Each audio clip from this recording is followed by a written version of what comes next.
उत्तर Korea के तानाशाह Kim Jong ने कहा था कि न्यूक्लियर बॉम्ब का बटन हर वक्त उसकी टेबल पर होता है। जवाब में अमेरिकी राष्ट्रपति ने ट्वीट कर किम जोंग को जवाब देते हुए लिखा कि मेरे पास उससे ज्यादा बड़ा और उससे ज्यादा ताकतवर न्यूक्लियर बटन है और ये बटन काम भी करता है। खैर, बहसबाजी जो भी हो, पर हकीकत तो ये है कि दुनिया में परमाणु हथियारों की होड़ मची। अमेरिका, भारत, पाकिस्तान, चीन समेत दुनिया के 9 देश ऐसे हैं जो परमाणु हथियारों की होड़ में शामिल है। साथियों, सबसे पहले ये समझना जरूरी है कि परमाणु हमले आदेश देने संबंधी अधिकार को ही आम बोलचाल की भाषा में परमाणु बटन कहा जाता है। जब भी हम परमाणु बटन दबाने की बात करते हैं तो इसका मतलब होता है परमाणु हमले का आदेश देना। सभी देशों में परमाणु हमले के लिए एक व्यवस्था बनाई गई है। हर देश में इस प्रकार के हमले की व्यवस्था को एक व्यक्ति लीड करता है। ज्यादातर देशों में वो व्यक्ति वहां का राष्ट्राध्यक्ष होता है। परमाणु हमले के निर्णय की इसी व्यवस्था को आम बोलचाल की भाषा में परमाणु बटन कहा जाता है। आइए इन ताकतवर देशों के परमाणु बटन पर एक नजर डालते हैं और जानते हैं कि इन देशों में परमाणु बटन दबाने का अधिकार किसे है। Number 1, America.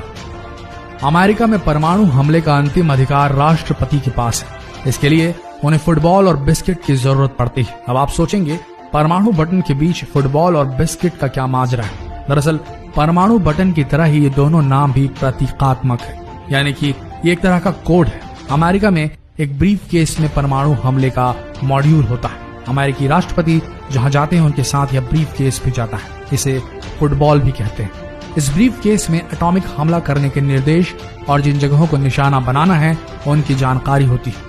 हमले के निर्देश देने से पहले राष्ट्रपति को अपनी पहचान का एक कोड वेरीफाई करवाना होता है। यह कोड एक कार्ड पर लिखा होता है और इसे आमतौर पर बिस्किट कहते हैं। नंबर 2, पाकिस्तान। अमेरिका कई बार पाकिस्तान के परमाणु हथियारों को सुरक्षित हाथों में नहीं होने संबंधी चेतावनी जारी कर चुका है। ऐसा माना जाता है कि पाकिस्तान में परमाणु हमले का अधिकार सेना के जनरल के पास ही है। वैसे भी वहां ज्यादातर सत्ता लोकतांत्रिक रूप से चुनी हुई सरकार की बजाय सैनिक तानाशाहों के हाथ ही रही। यही वजह है कि जनता के प्रतिनिधि नहीं बल्कि पाकिस्तान में सेना प्रमुख परमाणु हमले का मनमाना निर्णय ले सकते हैं।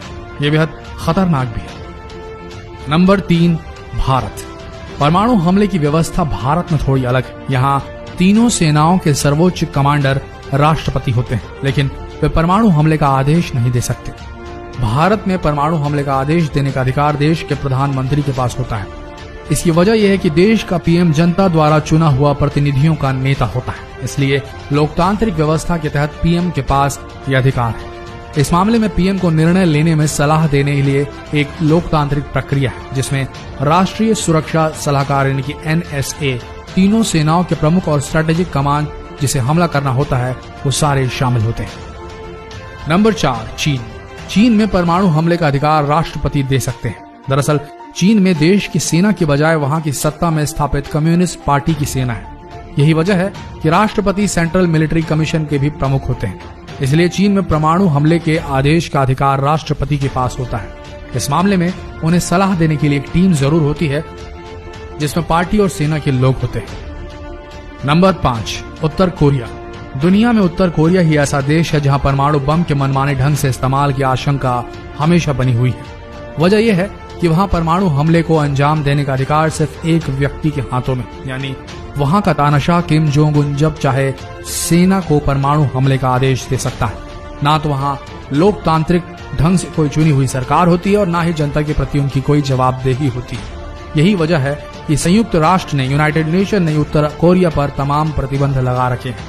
तो दोस्तों, आशा करते हैं आप सबको ये वीडियो थोड़ा न थोड़ा कुछ नई जानकारी देने में कामयाब हुआ होगा और परमाणु बटन को लेकर जो संशय आपके मन में बना होगा उसे सॉल्व करने में कुछ हद तक सफल हो पाया होगा।